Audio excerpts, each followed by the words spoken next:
நண்பர்கள்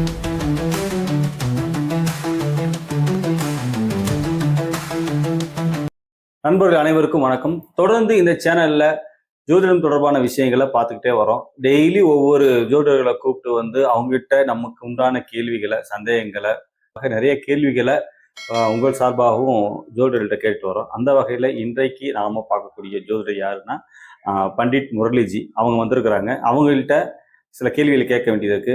வாங்க கேட்போம். ஐயா வணக்கம். வணக்கம் ஐயா.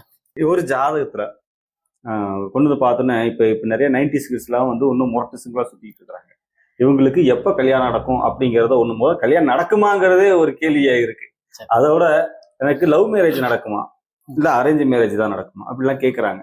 இப்போ நீங்கள் உங்ககிட்ட ஒரு ஜாதகம் கொண்டு வந்து காமிச்சோம்னா உனக்கு லவ் மேரேஜ் தான் நடக்கும் அல்லது அரேஞ்ச் மேரேஜ் தான் நடக்கும் அப்படின்னு நீங்கள் சொல்லிடுவீங்களா? சொல்ல முடியுமா? அப்படி சொல்றது சாத்தியமாகுமா?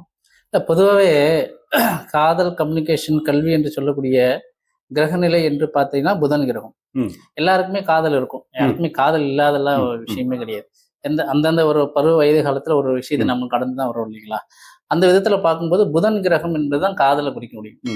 அப்ப நம்ம என்னதான் நம்ம கார் வாங்கினாலும் சாவி போட்டாதான் வண்டி ஸ்டார்ட் ஆகும். அப்ப காதல்ன்ற விஷயம் எல்லாருக்குமே வரும்ன்றது இயற்கையா தெரியும். பட் அதை வந்து மெருகேற்றுறது, என்னுடைய விஷயத்தை நான் காதலிக்கிறேன்ற விஷயத்த உங்கள்கிட்ட வந்து சொல்லணும் இல்லைங்களா?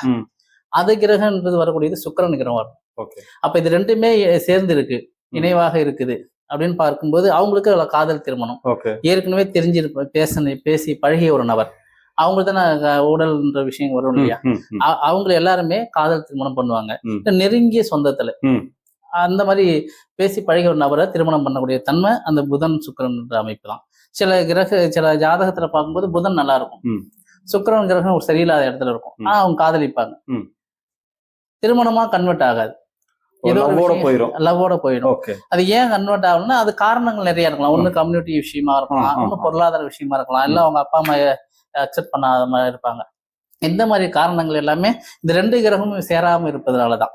சரிங்களா? இப்ப திருமணம் பண்ணக்கூடிய கிரகம் வந்து சுக்கிரன், காதலிக்க கிரகம் என்று சொல்லக்கூடியது புதன். அப்ப ரெண்டுமே சேர்ந்துதான் காதல் திருமணம்.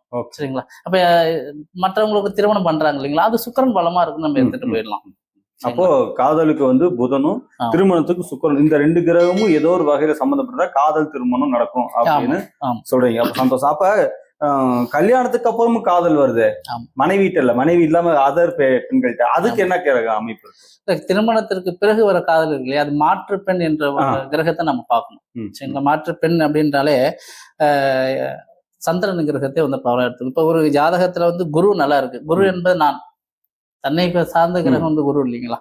இப்ப குருவும் சந்திரன் சேர்ந்து இருக்கு. இப்ப பாரம்பரிய ஜோதிஷர் என்ன சொல்லிடுவாங்க, கஜகேசரி யோகம் சொல்லிடுவாங்க. இது குரு சந்திரன், குரு என்ன கஜன் என்ன யானை குருன்ற அந்த கான்செப்ட் வந்துடும். கஜகேசரின்னா குரு சந்திரன் சொல்லிடுவாங்க. அப்ப அந்த குரு சந்திரன்றது சில அவமானங்களை கொடுக்கும். அப்ப எந்த விதத்துல கொடுக்கும் அப்படின்னு பாத்தீங்கன்னா, இந்த திருமணத்திற்கு பிறகு காதலிக்கிறாங்க இல்லைங்களா, அது குரு சந்திரன் மட்டும் இருக்காது, ஆல்ரெடி புதனும் சுக்கிரனும் சேர்ந்துடும். அப்ப குரு சந்திரன் சேர்ந்து விடுது. அப்ப இங்க காதல், இந்த பக்கம் குரு சந்திரன் ரெண்டுமே சேர்ந்து இருக்கும்போது மாற்று பெண் தொடர்புகள் வந்துடும். அதுதான் சில அவமானங்களையும் கொடுக்க அமைப்பு. இதுவே எல்லாமே ரிலேஷன்ல இருக்கிறவங்க வந்து எல்லாருமே வெளிப்படுத்தி அவமானப்பட மாட்டாங்க. குரு சந்திரன் சேர்ந்தா டிஸ்டர்பன்ஸ், சந்திரன் கேது வந்து போச்சுன்னா அவங்களுக்கு இருக்கும் தெரியாமல் அப்படியே ஓட்டிடுவாங்க. ஓகே. அப்ப எது எப்படி இருந்தாலும் காதல் வந்து புதன் கிரகம் டேமேஜ் ஆகாம இருக்கணும். அப்படியே இருந்தாலும் மரியாதையா ஓட்டிட்டு போயிருந்துங்கிறீங்க. இப்போ ஐயாட்ட பேசும்பொழுது ஒரு விஷயம் என்ன அப்படின்னா, காருக்கு எப்படியோ சாவியோ அது மாதிரி வாழ்க்கைக்கு காதல்னு சொல்றாரு. அவர் சொல்றதை நம்ம ஃபாலோ பண்ணுவோம்.